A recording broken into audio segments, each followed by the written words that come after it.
Welcome to Water is the New Gold for 16 July 2020. As the amazing year 2020 rolls on, giving us constant new exciting surprises. And with me is our Chief Operating Officer, Tom Marchesello, who just put his baby to bed. She was cute this time. She snuggled very nicely. No, that's sweet. That's sweet. But she needs to get the memo that this is a major news network. I tried to tell her. I said, I got to broadcast 8 o'clock. And she just was like, blah, blah, blah, blah. I'm like, all right. Oh, that's cute. Very cute. Well, we have a lot of people tonight, so I'll get started right away. And I'm going to do my usual opener. And then I got a little clip to play for you guys.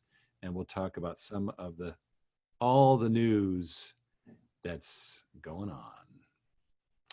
So this is Water is the New Gold, helping you thrive in the world's only vital, scarce, and recession-proof market. Water does not have recessions. People don't stop using water the way they clearly have been stopping using petroleum. Bloomberg today reported that billions less miles will now be driven because of work from home and the internet. And the accelerant, of course, was the Rona, as some people call it. But it was going to happen anyway. So water, we're not going to stop drinking water. In fact, it's going to grow as population grows. So that's a good thing. All right. I'll give you the usual disclaimers that, again, we are not gods. We try our very best, but these are anticipated type statements. Also, if I discuss the current corporate bond offering, it's only for accredited investors, and the Securities and Exchange Commission has not passed on the validity of this offering. So with that, I'm going to stop the share for just a moment because I want to turn on the very useful screen optimization for clips. This is a half-hour interview that I did on Florida News Network earlier this week, and we've cut it down considerably so that you guys aren't bored and we can get on with some other good news. So here we go. Today, we're actually going to interview Origin Clear CEO Riggs Eckelberry. Riggs Eckelberry is the CEO and co-founder of the company. Now, Origin Clear is a company that focuses on wastewater management or wastewater treatment. They use machines, and their niche is actually point of use water treatment. They're actually able to bring their equipment to the point of use and go ahead and treat the water right there on site. Only 1/5 of the whole of the dirty water in the world is being treated at all. And the remaining 4/5 is just like, well, whatever. And even so, it's $1 trillion industry. So $1 trillion industry that's only treating 1/5 of the water means that there's potential to grow. We specialize in modular, prepackaged, prefab water systems that go to local businesses, not the hyper municipal. And how many of those companies are there out there given that kind of scope of service? Well, it was cool because a wastewater report just came out last week, and it listed the top 6, and we were among them. It's kind of cool. But so we are starting to get noticed because it's a niche that is really more and more important. But it's a funny thing about tech generations is that each generation got smaller and was disdained by the previous company because it would destroy their sales figures. These things are cheaper. And literally, the next generation came from the engineers that were basically ignored in the old company, and that created the next. And that's kind of what we're the birth of the new, smallest, beautiful water treatment, which is going to be, I believe, the future of water treatment in the world, and a way that we can actually steward the water better. I like that you use the word steward there. That's actually a great way to look at it. Given you guys' work in the different industries, is that your company's mission? Is it more so from a service standpoint, or is it more so from a commerce standpoint? That's a very good question. And in fact, so many of the stockholders, Origin Clear stockholders, say, Riggs, I'm invested. I want to make money, but please, what you're doing is a mission. We're with you. They're incredibly patient. They're the most supportive investors I could ask for. So yes, there's a sense of mission in what we do. And I submit to you that the world is no longer going to tolerate a high death toll from any flu. Back in the early part of this year, when we saw Wuhan shut down, we're like, uh-oh, Houston, we have a problem. And we then realized that we had to speed up the pace of water treatment in the world. That's when we evolved this idea of, wait a minute, what about if we transformed funding of water treatment? And we had a realization like, wait a minute, as an investor, you and I can invest in oil and gas, real estate, solar. Water has never done that because it was too big, but now it's small. So guess what? How about we get ordinary investors, people who want to put in $50,000, $100,000 or group together into a syndicate to do $1 million deal to directly fund water equipment and bypass Wall Street. All of a sudden we found people love the idea. And so we created something called Investor Water, which is a marketplace where people will ultimately be able to invest in water equipment. Big disclaimer, we're not offering that today. There's all kinds of regulation around that. What we're doing is we're building that capability. We call it an Airbnb for water. It's the same kind of concept. And so people can invest in Origin Clear. My expectation is that in 2021, people will be able to, for the first time ever, invest in water equipment as ordinary individuals. Origin Clear all by itself will never fix the water industry. Not even the biggest guys can. It's a $1 trillion industry, and it's tiny. So compared to what it could be. So how do we transform it? Marketplaces, right? You make it possible for people to meet, a 200 home development project in Alpharetta, Georgia, that's off the grid, and they can't connect to sewage. They need their own closed circuit sewage treatment system. Great. Here's an investor. Get it done. Thank you very much. $250,000. Great return for the investor. The HOA, the Home Owners Association, makes out fine. Everybody's happy. We think that can scale up incredibly well. Wow, that was a mouthful. You broached the idea of that sort of micro concept of investing in water. I did want to ask you, how do you balance that with the common conventional statement or maxim that water is scarce? Like, how do you kind of present it as an investment vehicle for a resource that's considered scarce? Well, water is scarce, you could say, except remember that only a tiny minority of the dirty water is being treated and the rest is being thrown away. We're being incredibly wasteful when it comes to water. Look at recycling rates. For example, Israel recycles almost 90% of its water. The second in the world is Spain with 20%. The US is at 1%, right? Why is it 1%? Because we have these hyper huge water treatment plants. And when it goes downstream to that plant, it's not coming back. They don't have two-way pipes coming back to the homes. But if we're treating it at the home or the business or the industry or the agriculture, then we can reuse it there. And that way we get more usage out of it. We get recycling rates go way up, number one. So more water available because local treatment. More water available because more water is cleaned up and not made dirty. People talk to me about desalination, but I would say that is a last step. Why? Because it's super expensive for energy and for money. There's other things we can do. And that's actually one of the questions I wanted to ask you, because when I first began to hear about the scarcity of water, I was like, the Pacific Ocean is huge. Just as a layperson, not, fully in touch with the science per se, but I was like, we have access to our oceans. Don't get me wrong. That doesn't exempt us from being responsible. That keyword that you used earlier about being stewards of the water that we're using. But thank you for breaking down desalination and why that's not necessarily the best first option. Definitely appreciate you explaining that. So given the point of use then, is it a matter for your company? Is it a matter of increasing the number of facilities that are using your technology to be able to do that? Is that basically the ultimate goal? As a water company, you represent an end user, like let's say that HOA in Alpharetta, Georgia, and you're the water company. You go, let's list this up on Investor Water because we think that there can be an investor. When that gets listed, we look at the offering and go, okay, did this water company propose the right technology? Another company might not have the mobile technology down. And so we go, no problem. You can license ours. It gives us the opportunity to kind of be a company store, right? Got you. And that's actually a perfect segue into one of the other questions I had for you. You guys welcome licensees and partnerships, and kind of talk about the difference between the two, because I think there's a slight difference.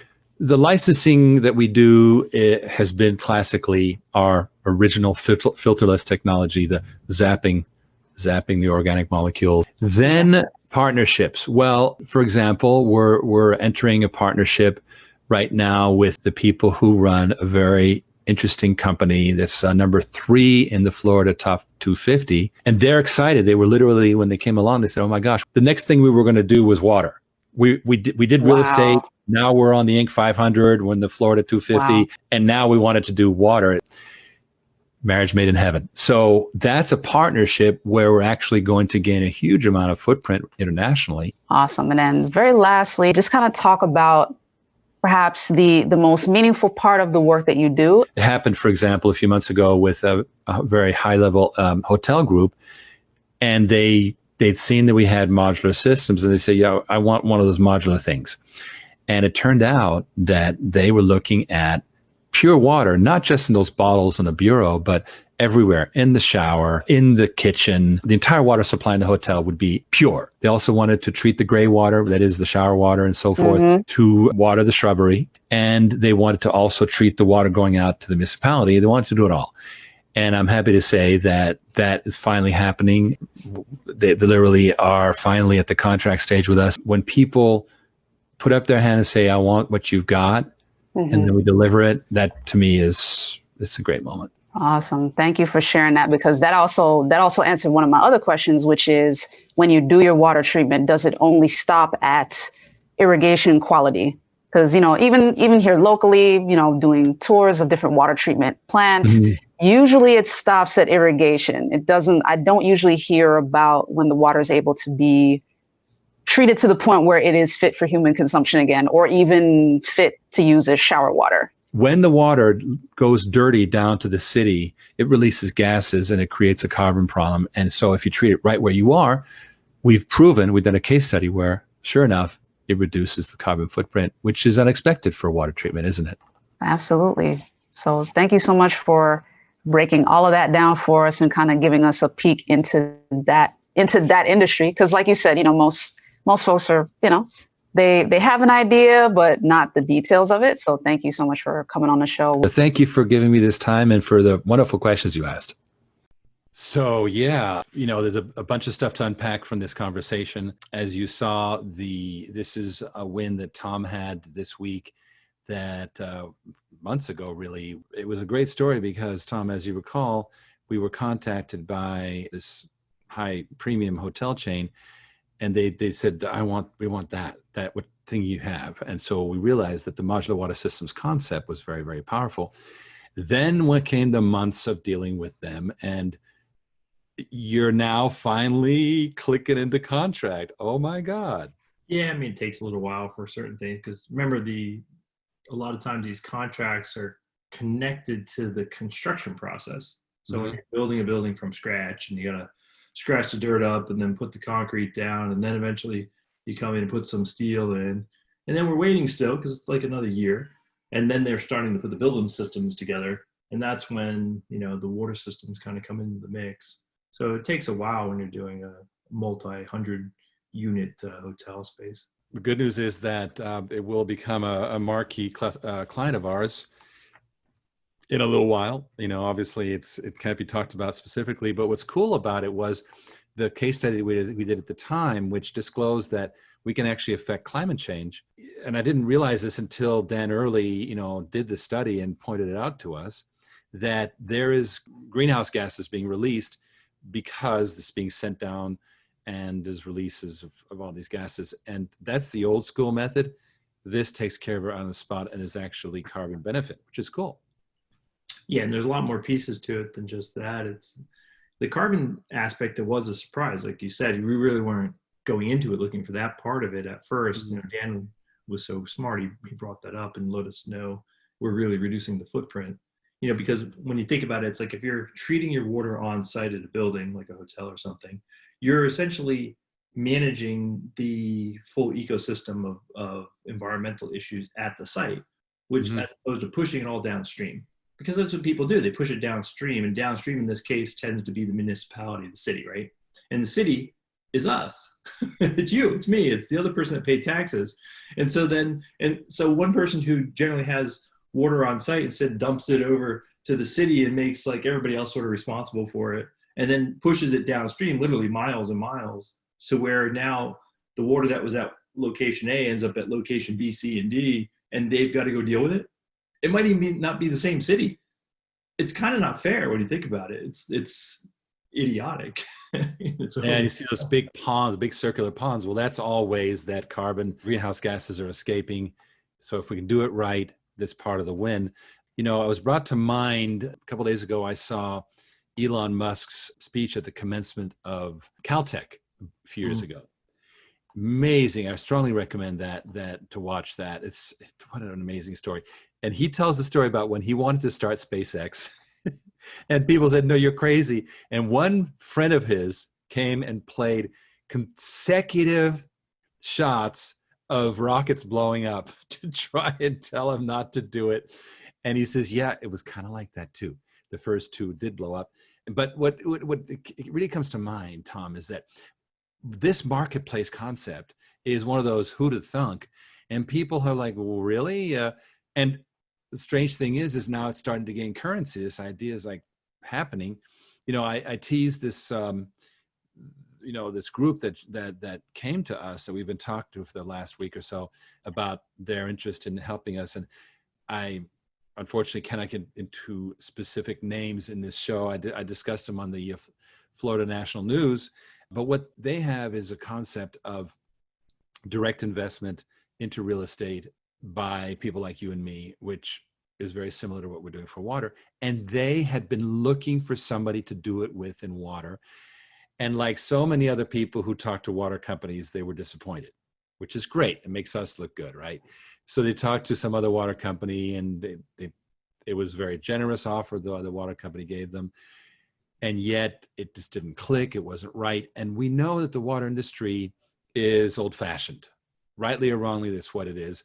Well, they loved, you know, how fast we moved, how responsive we were, how we understand doing the exact same thing they do. And so they're rolling out worldwide a water version of what they already did to put them on the Inc. 500 for real estate. And that I agree. Like that's exciting, right? Because you're innovating in an area that hasn't seen a lot of innovation, and they need it. They need it a lot. No question about it. The other part is, before we get on to your interesting little angle, today we had a meeting about the trailer park project, which is moving very quickly. And what's happening is, like all projects, it's growing. Scope creep, right? So we had the Ponsta, that was last week, the Ponsta. And we know what their Ponsta, I think I can say it on the show, will be $50,000, but it'll be very affordable. So they don't have to worry about that. But roughly doubling it is a bunch of other things like a pump station and so forth in the property. And so we're now deep in the weeds with that to give them just one single package, because it's very important that our end users not have a complicated, that they not go, who do I call? And, you know, one-stop shop. We're now putting together the full package. And then tomorrow we're talking with the investor to bring her up to date. And so this thing is coming to a close. It always seems like it takes forever, but I think we're making very good progress there. It's going well, actually. I mean, the truth of the matter is, you know, we have a very nice family that owns that, and they have a fairly straightforward issue, to be honest with you, that many owners of these trailer parks have. And our equipment is not, you know, it's not simple by any measure, but at least it's explainable, you know. And so we're trying to explain our technical jargon to them sometimes when they're like, can you just make it work? And we're like, I'll just make it work. No problem. Don't worry about it. It's all good.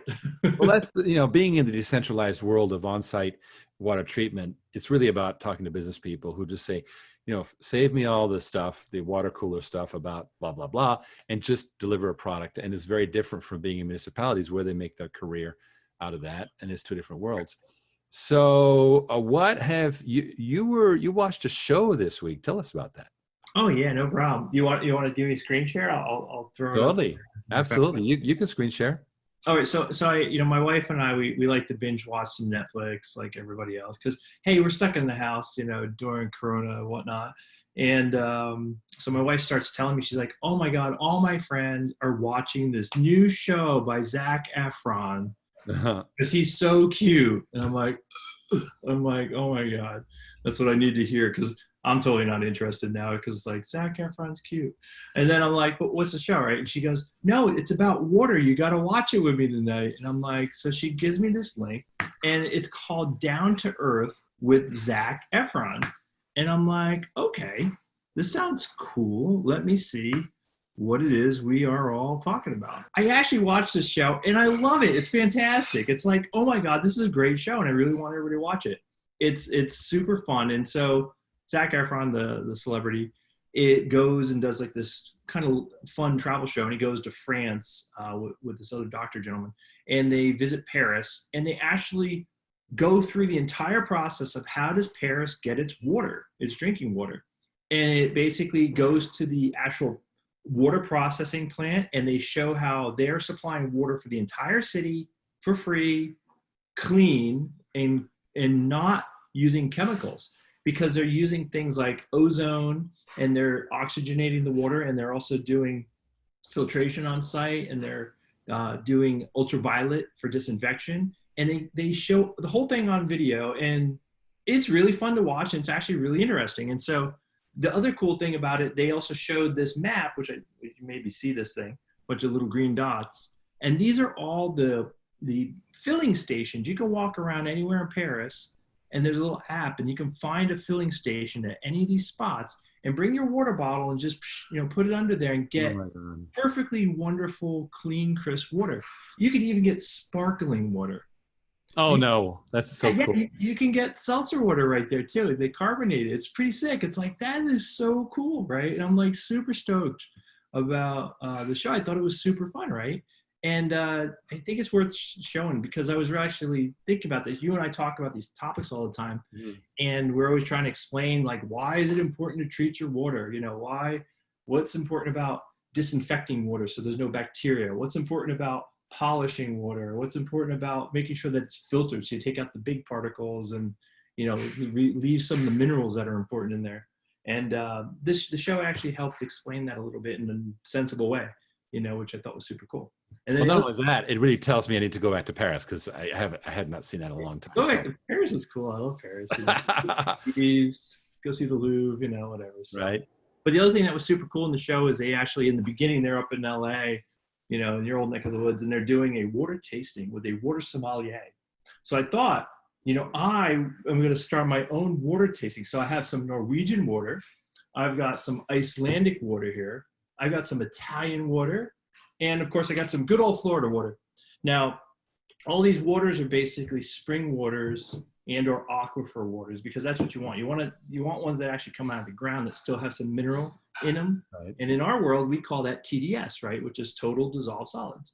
So right. The total dissolved solids, when we're doing our work, tells you, I want to clean the water, but I want to still leave some of the good stuff in there, which is the good stuff. And that could be things like magnesium or iron or, calcium, like normal stuff that's in there. So when you if I want to drink the water of Thor from Norway,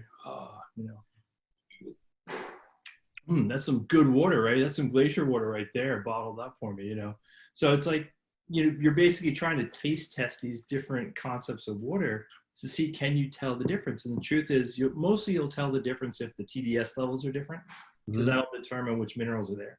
And each country has their own because of their rock formations or their groundwater system and so forth. And I think it's like a fun thing. So I was thinking what we should do is like try to have a little bit of like a water competition maybe. Let's see where the best water is coming from nowadays. Now, obviously, I showed you bottles, which, I'm not a big fan of bottled water because that's stupid and polluting and all that. But in this instance, I didn't have a lot of choice to demonstrate what I was trying to say. But the concept would be like, I think there's a chance to say, how good is your water? Because it's a real question. I think it's an easy thing to ask.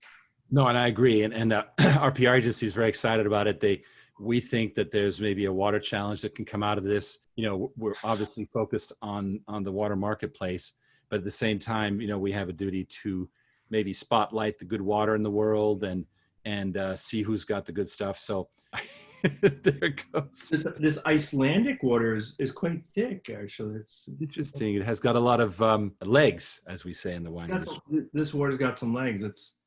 It's quite good, actually. It's not I'm sure about that one. Rather forward with an embarrassing humility. Rather forward. I'm going to go with this Italian one this time. How about that? I can taste something in there. It's got some different taste. Nice. It's not much. It's very minute, and my taste buds aren't that great. I mean, but whatever. I'm sorry somebody's out there that can do much better job. Oh, we got our Florida water. Do you think the Florida water can defeat these international leaders? Ooh, that's a hearty water. It's got some taste. I'm gonna go with the Norway water. I'm staying there. I think Thor wins. Ooh. Well, so the reason I brought it up is because I'm kind of looking for a little bit of feedback from the audience as to whether you guys think it's a good idea to do a water challenge, and I think we may have a winner. So, and going to Paris, I think, is a very important part of the challenge. Just saying. Must go to Paris. So you go to Lourdes. That was, they showed it on the show. You'll see, because it's supposedly healing water, the site of many miracles. Wonderful. Well, we've made it short and sweet this time, and I will tell you that in the coming week, we expect to fully announce this partnership that is really a mind blower. Kurush says it's great for publicity on the water challenge, and he goes like that, which I agree. So thank you. And so what we will have in concept, and you will see the announcement this week, will be that these people who've done amazingly on the Inc. 500 doing direct investment in real estate and have an international network now want to do the same thing for water. And this is, I'm humbled, I'm amazed. They are very powerful in terms of their intention, and they do it also for good. In other words, it's actually doing good by doing well. So you're actually helping people get into homes. And again, this will help people get better water and also make money from it in the process. So I can't wait to be able to announce it to you guys. I'm so excited. I'm on the edge of my seat. I really, really wanted to get into the specifics of it, but my PR people said, don't spoil it. So I'm like, don't spoil it. Don't spoil it. Can you instead tease them with something that makes them understand the relevance of why this is a big deal? Put it in perspective. Thank you. So I think we've done enough horsing around. Thank you, everyone. It's been a great show. Dee says, wow. Thank you. I tell you, this is going to be a big step forward. So stay tuned. You'll see the announcement. And then next Thursday, we hope to have these people on the show. And I think you will find it very, very enlightening. Thank you all. Good night. Thank you, Tom. And we'll see you next week. Enjoy your weekend.